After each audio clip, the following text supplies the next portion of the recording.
Сәлем достар, сіздермен фотошоптағы сабағымызды жалғастырайық. Өткен сабақта рамка мен кадрированияны өткен болатынбыз. Енді бүгінгі сабағымызда инструмент раскройка және инструмент выделения фрагмента. Осыларды қарастыратын боламыз. Егер де сіз бүгін фотошопты жаңадан үйреніп жатқан болсаңыз, онда өткен сабақтарды қарауыңызды сұраймын. Өзі жалпы фотошоп өз сондай программа, сайт жасаушыларға арналған, вебмастерларға, дизайнерларға арналған және тағы басқаларына.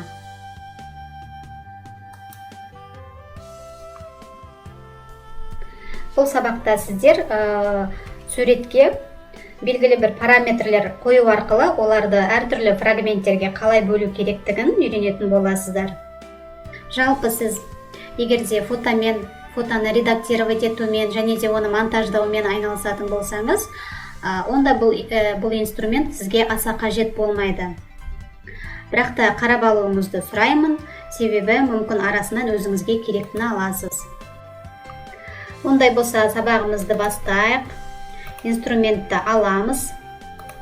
Мысалға, Инстаграмға профильде бір картинканы қолдана отырып, қалай осылай 9 бірдей бөлікке бөліп салуға болатынын көрсетемін. Әрине олар 9 пост болып шығады. Енді как раз бұл техника осы раскройканың көмегімен жасалады. Бірақ бұл жерде өзінің параметрлерін білу өте маңызды.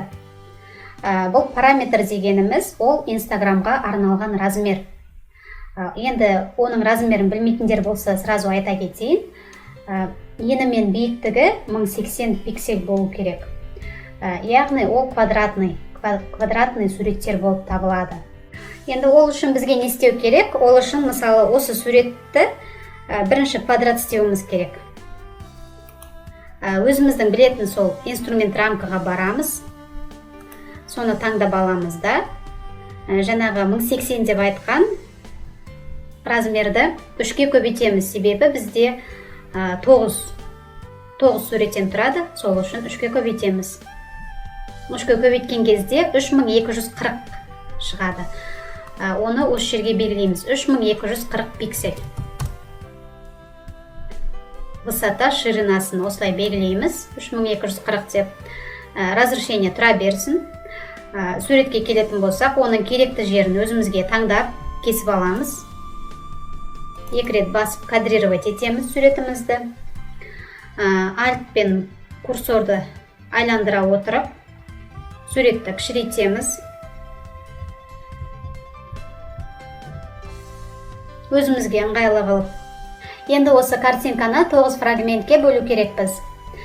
Оны бөлген кезде каждый квадратиктің размері, ені де ұзындығы да ені мен биіктігі 1080 пиксельден болу керек. Оны қалай істейміз?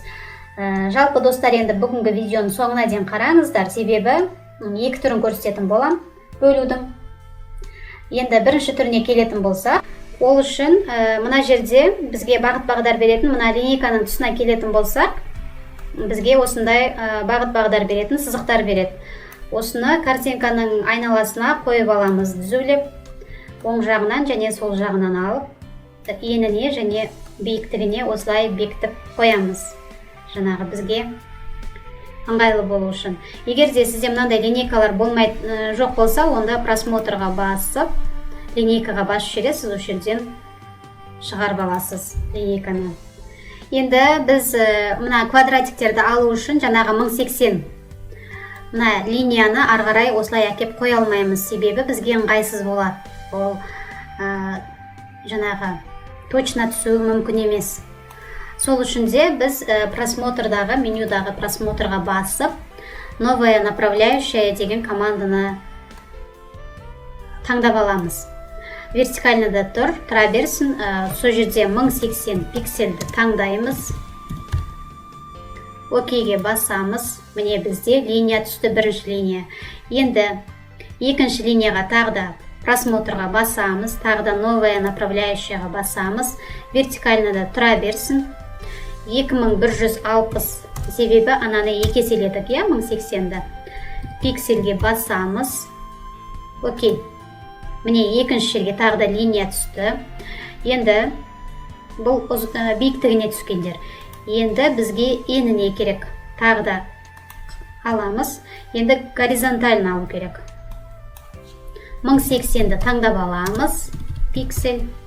Окей. Міне, горизонтально бір линия түсті. Келесі тағы да таңдап аламыз да 2160-ға белгілейміз пиксельге. Окейге басып жібереміз. Міне бізде линиямыз дайын түсті. Осылай картинканы 9 бөлікке, 9 бірдей фрагментке бөлдік. Сосын келесі әрекетіміз бізде осы инструмент раскройкаға келіп, соны белгілеп аламыз да, қараңыз, мына екеуінің қиылысқан жерінен бастап осылай осы квадратиктерді белгілейміз. Біріншісін белгіледік. Міне мына жерде нумерациялар тұр 0,1, 0,2 деп. Екіншісін белгіледік. 3. Осылай барлығын белгілеп шығамыз.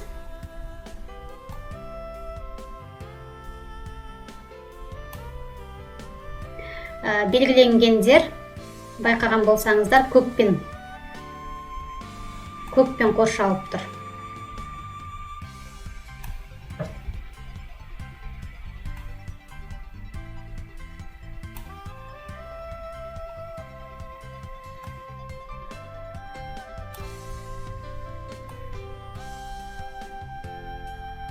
Тоғыз картинканы да белгілеп алдық. Сосын мына жерде активный фрагмент, ол сырты оранжевыймен қоршалып тұрады. Міне, оны қозғауға, орын ауыстыруға осылай қозғауға болады. Ал енді сіз бұл фрагмент емес, басқа фрагментті активный ғып жасағыңыз келсе, онда оны командпен немесе Ctrl-мен бірге қосып тұрып басасыз. Ctrl и мышканың сол жағын басқан кезде осылай ол активный фрагмент болып саналады. Отменаға басайын.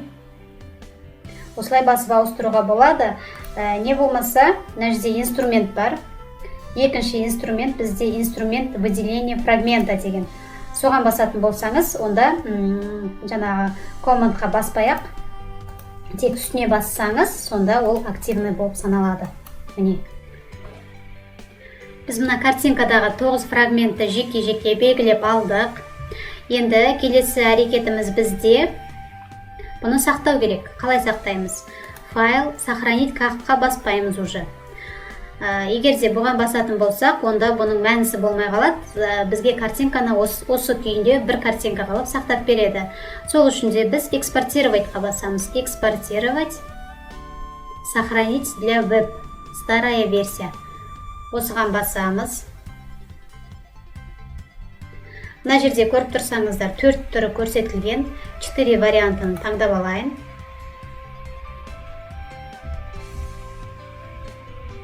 Енді бұл картинка масштабы үлкен болып тұр. Оны кішірейту үшін альтпен қосып отырып, курсорды айналдырып, кішірейтіп алам. Енді көріп тұрсаңыздар, әр квадрат жеке-жеке белгіленеді. Енді осы әрқайсына басып форматтың размерін белгілеу керек біз мына жерде. Бәрі бірдей болу керек. Менде мында өзі тұр, JPEG-да тұра берсін, ол стандартный. Екінші картинка JPEG, очень высокий, качество 80 деп алам. Үшінші то же самое, JPEG 80, төртінші.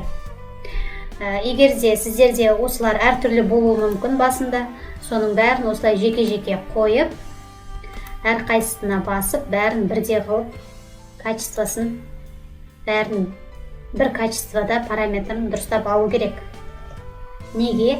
Себебі өйткені егерде сайтқа қойған кезде оны сохранить етіп, егерде оның качествосы, например, мына жерде 20 болатын болса, не болса 10 болатын болса, оның качествосы төмендеу болса, ол басқаларына қарағанда өзгешеленіп тұрады. Сол үшін де осы жерде бірдей параметр алып белгілеу керек. Біз енді мына бір картинканың 9 фрагментіне жеке-жеке басып, мына параметрлерін бәрін бірдей қылып келтіріп алдық. Енді сохранить кнопкасына басамыз. Имя файла береміз. Мына жерде сіздерге қандай ат керек, соны жазасыздар.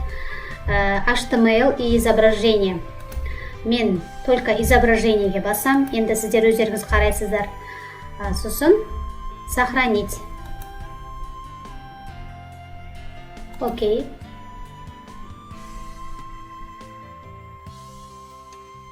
Қарайық, бізде рабочий столға сохранить етілді. Папканы ашамыз. Міне, көріп тұрсаңыздар, бізде осылай бір картинка 9 бөлікке осылай бөлінді, 9 фрагментке. Байқаған болсаңыздар.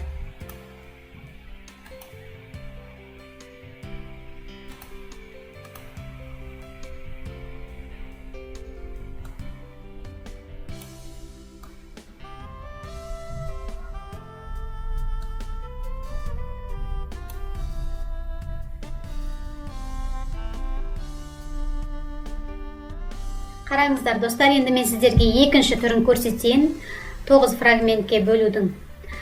Ол үшін не істейміз? Ол үшін мышканың оң жағына басамыз, разделить фрагмент деген строкаға басамыз, осы жерде белгілейміз.